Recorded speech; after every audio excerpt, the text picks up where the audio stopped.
Kaunti ya Nyandarua ni mwe ya kaunti iria iratigitwo na thutha hari uhitukia wa bajeti ya mwaka wa kigina wa 2018-2019 thutha wa MC za kaunti iyo kuga kuiguithaniria makiuga mawatho matiarumiirirwo hari uthondeki wa bajeti ino.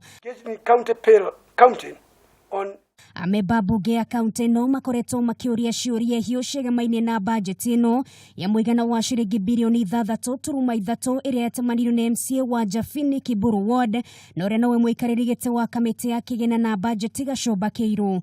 We shall lose as a county, Mr. Speaker, money because of late submission, Mr. Speaker, and late approval of budget, Mr. Speaker. Kuringana na Keiru, mihegere koretwo ikireho ni MCAs aya ndiri na murugamo wothe na no mahinda makoretwo magiteanga handu ha gutwarithia na mbere maundu mangiguna muingi wa kaunti iyo.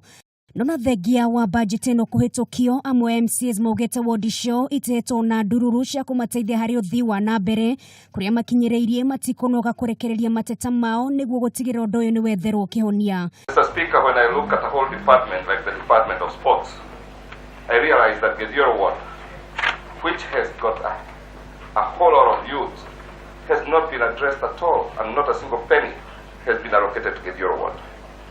Mr. Speaker, the same on health.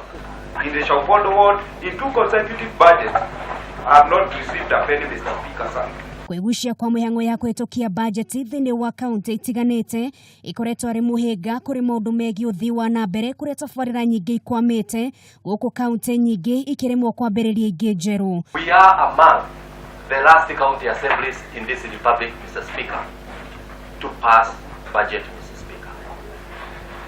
This is serious, and it needs to be taken with the seriousness it deserves, Mr. Speaker.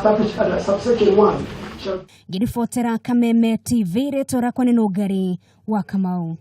Subsection 1 shall be headed by the accounting officer.